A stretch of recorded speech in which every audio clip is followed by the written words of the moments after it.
Good morning, good afternoon, good evening. This is Jojo of Demons Media. Today, let us talk about what happened in Kenya. I think on the 7th of July 2025. A similar thing happened on the 7th of July 2024 last year. There was a protest, a huge one. People were unalived. Others got injured, and others had their shops looted and everything. It was not a great scene. What brought about these things? On the 7th of July last year, they decided to take the opportunity to obviously register their displeasure of some of the things. The youth are being unemployed. Food prices are up. Petrol prices are up. The president is being accused of corruption and nepotism. All of these ones are going on. The youth unemployment is just over the roof. And on top of that, the government decided to come up with certain taxes, and the people were like, no. Not only were they fighting the taxes, apparently there were some agreement going on that if they had gone on, they would have lost some of their national assets to certain foreigners for control that they were not well and truly looking forward to. I get it. You could say that the opposition may have influenced a section of the nation to rally them to do these things. Would they be right in doing that? If they happen to be right in doing that, I think the incumbent also have the strategy to strategize as to what we do to counter this. So now the people registered their displeasure, as I said. So what happened? It looks as if the president listened to them and said, okay, calm down, guys. Pump your brakes. Let us have a conversation. Let's not mess about and do things anyway, anyhow. Let's have conversation. And then the president also promised them that anyone that had committed any of these atrocities shall be brought to book. Now, all these things were done, and then some of the promises were we're going to cut down on government expenditure just so we are able to use some of these funds for the needed things that needed to be done. Good news. The people were like, okay, we look forward to seeing these things. After 12 months, after a year, what had happened? They realized that, for instance, justice has not been served regarding people that were unalived and got injured. They realized once again that some of the things that the president said he was going to personally make sure that these things are stopped, they are still out there, they are continuing unabated. It looks as if nobody is holding anybody accountable. The things that the president came to say, it's more or less like, let me put it out there. It became like political rhetoric. Let me just say them, calm them down, and then after a couple of months, after they had talked, they would have stopped. Now, Kenya is a democratic country. I get it. My Kenyan people, I feel your pain. I understand your displeasure and everything. You have every right to vent out. You have every right to register your displeasure. If the government isn't listening to you, they only got 2 years more to go. I get it. Some people are going to say that we don't have the time for 2 years. We have had time for far too long, or we have given so many advantages and chances to people. They have taken us for a ride. I get it. It happens everywhere. You have every right to be angry. You have every right to make sure that you are heard. So end of the day, let's just take the course. That is democracy anyway. So somebody's going to say, what happened this year? The people did not see the things, nor felt the things that they had waited to feel. Some of these people that they were looking forward to resigning had not. Now this is another thing I don't understand.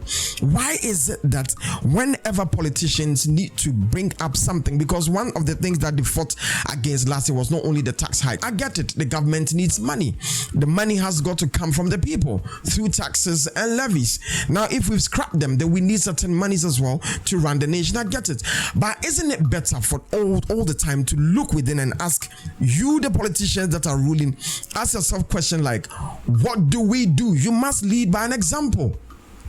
What do we do?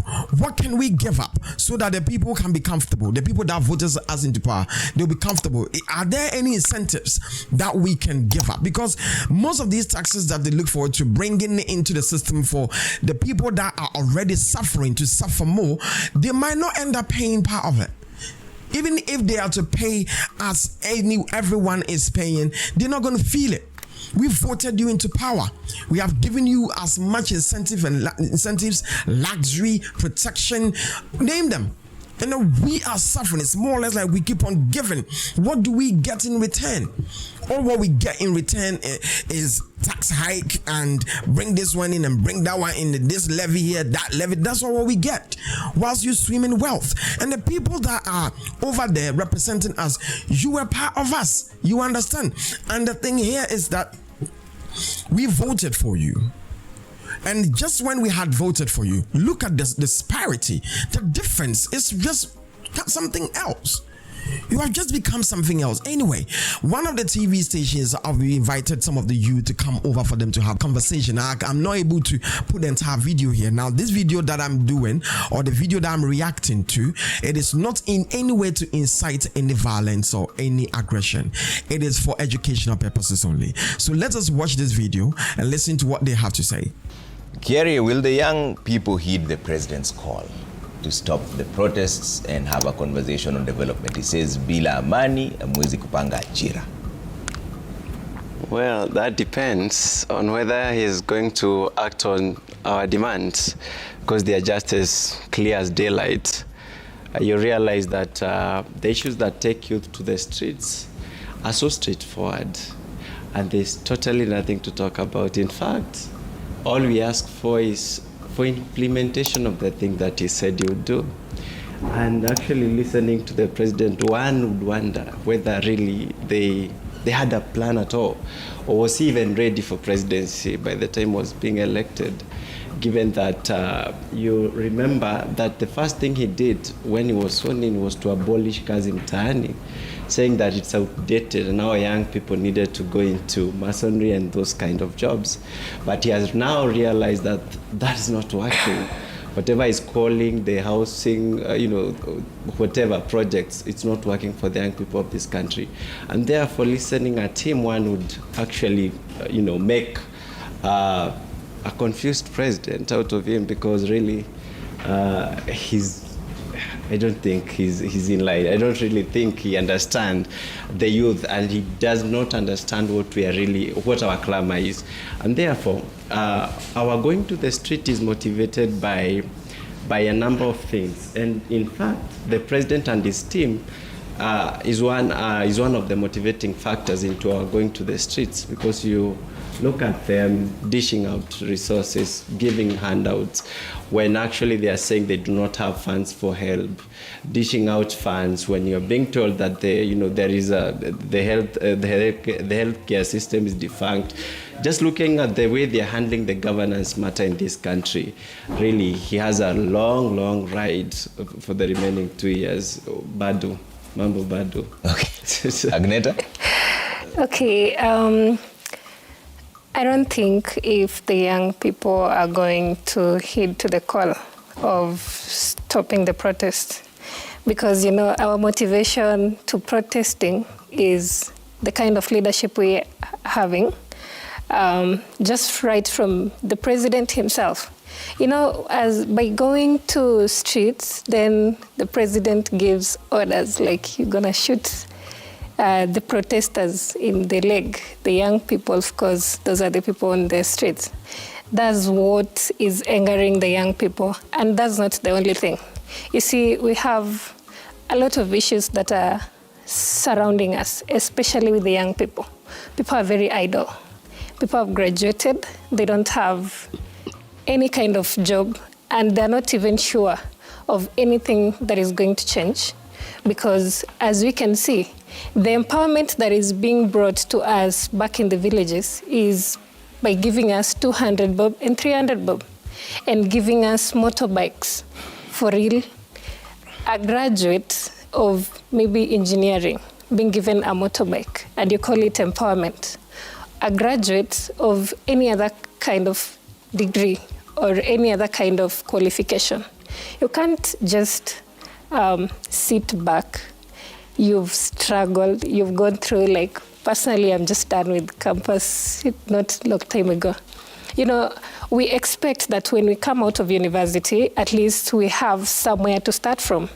But now we don't have industries, we don't have anything that is going on. The money that you're seeing is just, 20 million in church today, another 100 million in empowerment. But now, what about with the youths? We are not in the picture. I've not seen anyone really who is coming up with a tangible solution to the challenges that are affecting the youth. Instead, when we ask for our rights, when we fight for whatever is right for us, you find we get victimized. In fact, we are charged with terrorism, So I don't think if it's right, because we we are asking whatever is ours and whatever is rightfully ours. So it's our future that is being missed, and we have to speak out. Okay. Yes. It's interesting that you mentioned you're not in the picture. We'll talk about whether having a dialogue is bringing you to the picture, but that's a conversation. Welcome back. As the lady was saying, and as the other gentleman was saying, these are some of the things that they registered. These are their displeasures that they registered. What had happened? The people are not happy. The people are really, really crying. They're suffering. University graduates are there. You talking about startup. Do you know that there was some youth in Kenya selling their kidneys so they can buy Okada motorbike to use it as like taxi? This is sad. There's one thing, though. I checked their inflation. Very, very interesting figures as compared to some African countries. But still, the people, they deem it as we can do better. What happened to our natural resources? I get it. Once again, we don't get the value that we need. By the end of the day, that's another conversation to have, because it's because we are not presenting ourselves the way we ought to present ourselves, or the people that are representing us are not really representing us the way they ought to represent us. Hence, we are not getting value for money for our natural resources. That's what is happening. As I said, that's a conversation for another day. Now, going back to what I was saying are some of the promises of the president that somebody might not understand. These are the things that the president himself said. Let us watch the video and come back. The promises. He cut a lonely and forlorn image as he made a solitary walk to the live microphones at the State House, Nairobi. Good afternoon, ladies and gentlemen. To a tense nation, President Ruto made pledges, including promising justice to the families of the more than 60 people killed and hundreds of others injured during the protests. The government of Kenya will support all those who've lost their lives and those who've been injured. 1 year on, the government has nothing to show for the promise. The families gutted by their losses are still waiting for justice. Even so, the promise to return all those abducted was never kept. All the people who disappeared who were abducted in what you said, all of them have been brought back to their families and to their homes. Records from the Kenya National Commission on Human Rights say at least 9 people are still missing to date after the demos. In the same address to the nation, the head of state also laid down some of the measures to curb government spending and reduce wastage. Among them, the number of advisors in government shall be reduced by 50% within the public service with immediate effect. However, instead of reducing the advisors by 50%, the number has since risen to about 300%, with allies of the president, including those of ODM leader Raila Odinga, increasing the number to about 20. And there was a promise to stop public contributions by state officers. No state officer or public servant shall participate in public contributions or harambee going forward. Hatupatii congregation hii, tunampatia Mungu. Mimi mwenyewe nitatoa milioni 20 kwanza. 1 year on, the government, it seems, is unable to keep its word. The contributions have continued unperturbed and even went a notch higher with the introduction of the cash-flowing economic empowerment program. Rais amenituma na shilingi milioni 3. The pledge to reduce unnecessary spending like renovating government facilities was also not kept. And the budget for renovations across government reduced by 50%. State House, which has become a perennial construction site since September 2022, has been allocated an extra 680 million shillings in the financial year beginning in the next 1 week. The government has, however, kept some of its promises. 47 state corporations with overlapping and duplicating functions will be dissolved.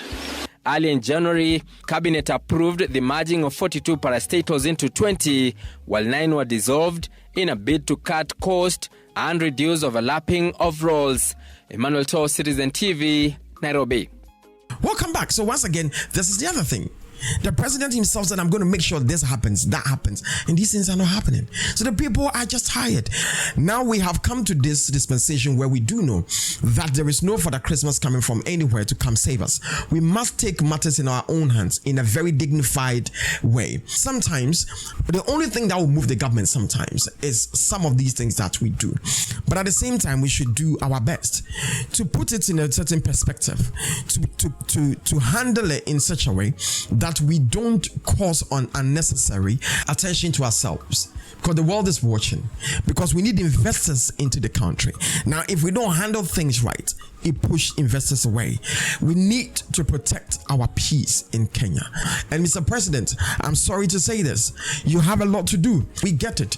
You can't do everything. We get it. You can't get everything right. But is there any other way that we can do it? Did they ask for permission to register their displeasure? What are the measures that you put in place to make sure such had not happened? Last year, certain people were unalived. This year, certain people had been unalived. We have come too far to plunge back into places where we had come from. That was not pleasant. By the end of the day, I sit out here and I keep on ranting. What do I know? Still, it's my take.